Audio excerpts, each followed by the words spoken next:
Assalamualaikum warahmatullahi wabarakatuh. Jadi saya mengambil pertanyaan nomor 5. Bagaimana Anda melihat perkembangan kurikulum pendidikan Islam di masa depan? Jadi perkembangan kurikulum pendidikan Islam di masa depan mungkin akan mengalami perubahan yang signifikan untuk menghadapi tantangan global dan kebutuhan masyarakat yang terus berkembang. Alasannya yaitu integrasi dengan teknologi. Penggunaan teknologi digital untuk meningkatkan pengalaman belajar dan mengajar. Yang kedua, pendidikan karakter. Pengembangan nilai-nilai karakter, pendidikan Islam. Yang ketiga, pendidikan berbasis proyek, yaitu penggunaan metode pembelajaran berbasis proyek untuk meningkatkan kreativitas dan kemampuan analitis. Yang kedua, aspek keagamaan. Yang pertama, pengajian Al-Quran dan hadis. Pengembangan metode pengajian yang lebih efektif yang memungkinkan siswa untuk belajar dan mampu menguasai materi. Yang kedua, pendidikan akidah dan syariah. Pengembangan kurikulum yang lebih komprehensif. Ketiga, pendidikan moral dan etika, yaitu pengembangan kurikulum yang lebih relevan dengan kehidupan modern.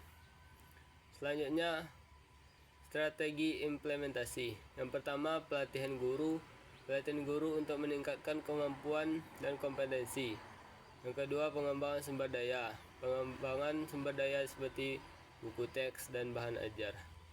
Tantangan yang dihadapi di masa depan yaitu yang pertama, keterbatasan sumber daya. Keterbatasan sumber daya seperti biaya dan infrastruktur. Yang kedua, kurangnya kemampuan guru.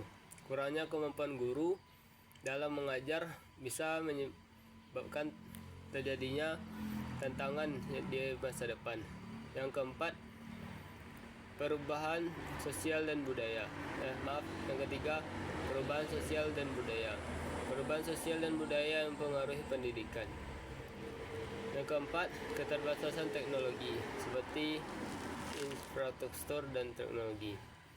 Jadi solusinya itu kerjasama dengan pemerintah untuk meningkatkan sumber daya. Yang kedua, perkembangan kurikulum yang fleksibel, yaitu pengembangan kurikulum yang fleksibel dan adaptif.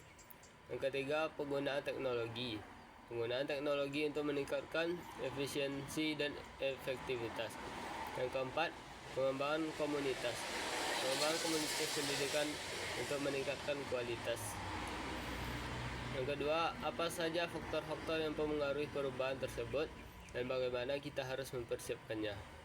Faktor-faktor yang mempengaruhi perubahan kurikulum pendidikan Islam dan cara mempersiapkannya itu, yang pertama ada faktor internal.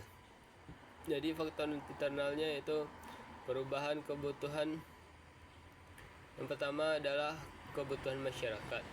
Perubahan kebutuhan masyarakat dan industri. Yang kedua, pengembangan teknologi. Penggunaan teknologi dalam pendidikan. Yang ketiga, kurikulum yang sudah usang, yaitu kurikulum yang tidak relevan dengan kebutuhan saat ini. Yang keempat, keterbatasan sumber daya, seperti keterbatasan biaya, infrastruktur, dan guru. Yang kelima, perubahan nilai-nilai sosial. Dan faktor eksternalnya yaitu yang pertama, globalisasi. Pengaruh globalisasi dalam pendidikan. Yang kedua, perubahan ekonomi dan industri.